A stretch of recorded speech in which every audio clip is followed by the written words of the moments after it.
The way things are shaping up right now, there could be many predicaments for the College Football Playoff Selection Committee on Sunday, December 3rd. And the most intriguing one I've been hearing is the argument between the one-loss teams, more specifically, Oregon and Alabama. I got you guys warmed up for this video by releasing a poll yesterday. I'll throw it up on the screen. It was fairly close, but a majority of you picked Oregon to beat Alabama, meaning you think they're a better team. But if it came down to it, if both of these programs were one-loss conference champions, who would get the nod to go to the College Football Playoff? Before we start, make sure to subscribe so you never miss out on another video like this. Too many of you are watching and not subscribing. It's easy to do, guys. Join the best community in college football. You might be thinking, wait, Oregon and Alabama are at 6-8. How would they jump into the top 4? You're crazy. Well, before I even need to say anything, check this out. Here's the percent chances of each team making the college football playoff. And as you can see, Oregon is higher than Washington, who beat them in Seattle earlier in the season. And Alabama is also higher than Texas, who beat them in week 2. What does this mean? Both of these programs are extremely hot right now. They're playing great football, and if they were to rematch the teams that they lost to, they would be favored to win. Oregon has almost looked unbeatable after the loss to Washington, blowing out every team they face, including an impressive road win against the number 13 ranked Utah Utes in Salt Lake City.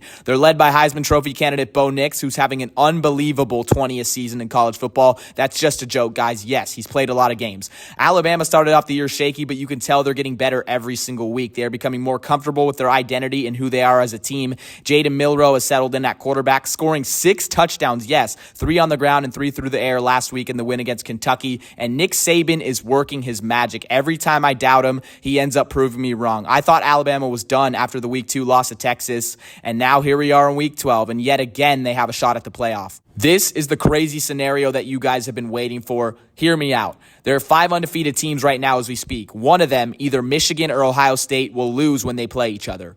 Then, Oregon beating Washington in the conference championship game, that takes down another. And assuming Alabama beats Georgia in the SEC championship, that would put either Ohio State and Michigan at number 1, the Big Ten champion, and Florida State at 2 if they win out. Then 3 teams, Oregon, Alabama, and Georgia, would be fighting for 2 spots, not to mention Texas if they win out too. But honestly, I think the strength of the Big 12 would limit them, even with the win over Alabama in week 2, which is tough for you Longhorn fans to hear, but it's true. This would be the worst position possible for the playoff committee. You have a one-loss Pac-12 champ in Oregon, which avenged their only loss of the season. You have a one-loss SEC champ in Alabama, who has not lost since week 2. And then you basically have the unanimous number 1 team for the last 2 years, Georgia, whose only loss was a close one against a top 10 Alabama team. This would be an absolute headache. What I think should happen in that scenario is both Oregon and Alabama should make it in. But unfortunately, I don't think the committee would work like that. We've seen the committee favor Georgia before, and if they lost a 1-score game to Alabama, I think they would have them at number 4 and the only team in the field to not win a conference championship. Georgia passes what the committee calls the eye test, and I partially agree. And we also have seen them let in the SEC runner-up in previous seasons.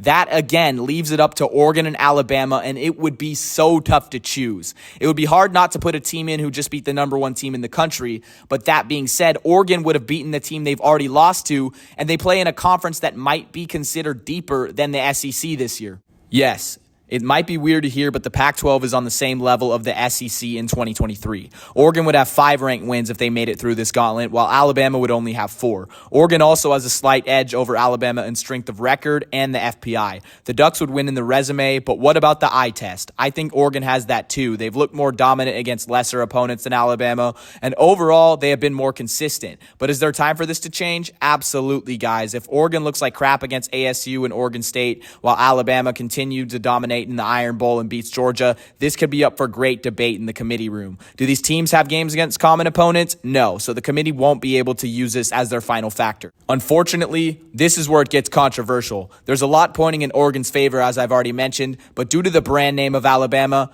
I think they would get in. This goes against the popular vote in my poll, funny enough. People on the East Coast are going to say, what are you talking about? East Coast bias isn't real. And I know the Duck fans are going to say the exact opposite, as they have already voiced in my previous videos. Either way, some fan base is going to be extremely upset this year because they are more than just 4 elite teams. It just depends on the way the season plays out. A 12-team playoff would have been amazing in this year of college football. Fortunately, we get it next year. There are hundreds of crazy scenarios that can happen in the next 3 weeks, and this is just one of them. Let me know how this would make you guys feel. And just so you know, hypotheticals in college football are my favorite. So if there's anything you want me to make a video about, just ask in the comments. Thank you guys so much for reaching the end of the video. If you're new, make sure to subscribe, never miss out on another video, and join the best community in college football. I've been Saturday Shenanigans, your home for unfiltered college football content, and I'll see you guys in the next one.